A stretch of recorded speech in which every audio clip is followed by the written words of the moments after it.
Hi, my name is Carrie Prislick, and I've had a few video blogs on the topic of immigration reform nationally versus being an immigration warrior. And people are really starting to discuss immigration issues outside of that, and more I am finally seeing in the news the entire foundation of the immigration issue. And that is that immigration issue is a federal issue. It's not a state issue, and it's certainly not a city issue. Obama and Brewer met to discuss immigration, and Obama said it correctly when he told Brewer that Arizona's law would interfere with the federal government's responsibility to set and enforce immigration policy. And the ACLU is ready to seek an injunction against the city of Fremont, Nebraska, if voters approve the proposed city ordinance making it a requirement to have your background checked to see if you are in the country illegally if you wish to rent in that city. The ACLU spokeswoman stated, quote unquote, "The law is crystal clear. Only the federal government can make laws about immigration. States and towns are out of line when they enter into this area." The Arizona and Fremont, Nebraska laws are in violation of federal law because under existing federal statutes, immigrants may have their legal status questioned only by federal agents. Read the article written by Ruben Navarrete Jr. from the Washington Post Writers Group. It dispels many falsehoods regarding illegal immigration and regarding the Arizona state law. This focus on our nation acting as an immigration warrior, instead of focusing on immigration reform and trying to create a realistic, reachable goal of being able to obtain legal status, is causing havoc across our nation. And now our Border Patrol has crossed the line, and an investigation is in process to determine if America crossed over onto Mexican soil and killed a potential illegal immigrant. Not even actual, but potential. I hope this isn't true, but I don't know how else one would explain the casing being found just a few feet away from the 14 or 15-year-old boy. And there is more to immigration issue than increased Border Patrol and removal of illegal aliens. The entire system is broken. I would even be so bold as to say that it is equally as corrupt as the corruption that it is fighting in the name of. They just get away with it because they're government employees, because they're held to high standards and they should be moral. Well, I have seen those government employees lie to your face and lie on the stand.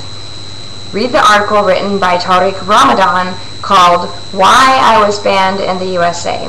He was coming to the United States legally to work when he was suddenly denied.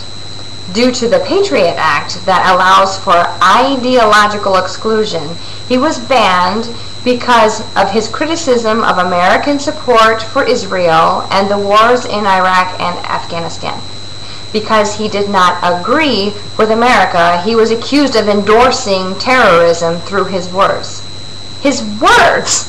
I mean, how many of you agree without question to what America does 100% of the time?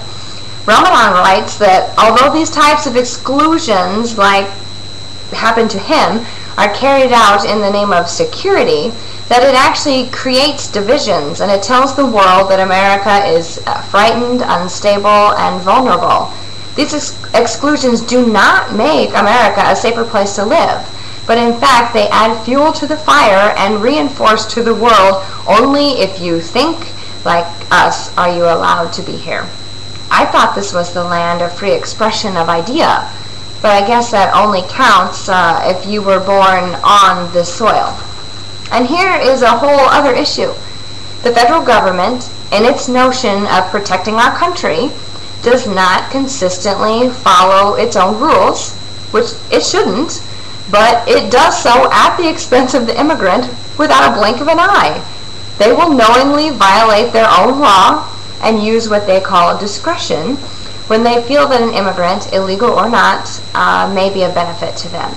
Here's a few examples of total unfairness and discretion. Now, I know of many cases where illegal immigrants have come into this country and they have committed crimes, even felonies, in this country, and they are allowed to apply for waivers for those crimes committed here and even adjust their status. These are crimes of moral turpitude that involve drugs, domestic violence, and weapons. Yet I know of one man who was actually in the armed forces here in the United States and in it long enough to be able to obtain citizenship here, and yet he ended up getting deported, could not file a waiver because he failed to disclose that he had killed while he was in the armed forces in the country of his birth. Evidently, the United States does not allow you to murder in the name of your country. They only have it allowed in our country. Double standard. Now, I don't want you to get all crazy and start thinking that I am bashing our armed forces, because that is not what this is about at all. I am not. I am bashing a government that has this type of convoluted thinking. And there's the example of my husband, Michael Presslick. Not an illegal. Not from Mexico. He has been in the United States for 8 years. He was in a special program working with ICE, which is Immigration and Customs Enforcement, the Department of Revenue, and Department of Labor, and indirectly with the FBI on a very large human trafficking and fraud case. And he did this for more than 4 years. Now, to be in this program, ICE, along with the Department of Labor, did the full scope of background checks and saw that he had an old criminal background in the Czech Republic, just as my husband had told them that he did prior to the background checks. And the federal government used discretion, and they allowed him to stay and adjust his status because of his cooperation to them was valuable, and that they obviously did not feel that he was a security threat. They took his passport. They notified the Czech Republic because of mandatory reporting laws, and they held his passport, not allowing him to leave until the middle of 2007, when it was given back after he was granted LPR status, or legal permanent resident status. Throughout the years, multiple background checks were done, and he was highly encouraged at times with certain types of cooperation from the federal government, stating that it would only benefit him. And when you are highly encouraged by the federal government to do something, you do it. Then, in 2009, ICE returned and arrested my husband, and DHS, or the Department of Homeland Security, wants to deport him for violating immigration law because they said that he did not disclose his criminal history on our application, and had they known, that he never would have been admitted to the United States. Now, what about all the background checks over the course of 6 years? What about the fact that he actually physically told ICE official? What about the fact that we even marked yes on the question to adjust status that asks if you have ever been convicted, etc., blah, blah, blah, of a crime? Now, there's too much of my personal story to go into, but the point is twofold, and it has more to do with just my husband. It's actually, number one, that the United States needs to focus on immigration reform, and number two, that the entire immigration department needs a serious overhaul, even in the areas that don't involve enforcement. Illegals should not have the right to apply for waivers and status when LPRs don't have that same law applicable. Convictions outside of the United States should not be given more weight than convictions that are received on U.S. soil. Our federal immigration department is flawed. I believe that there are times when discretion is needed, as in the situation of my husband, because there are situations that don't always fall into the boundaries of the federal guidelines.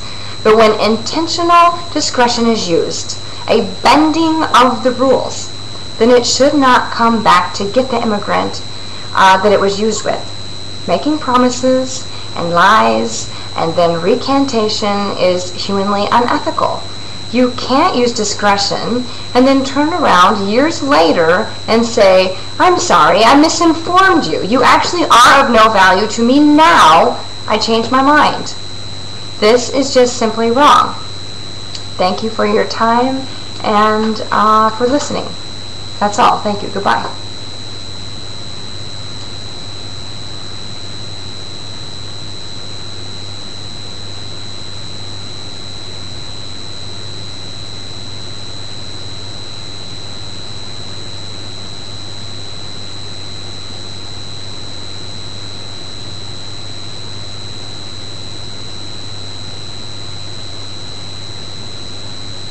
Emily Utima Khan.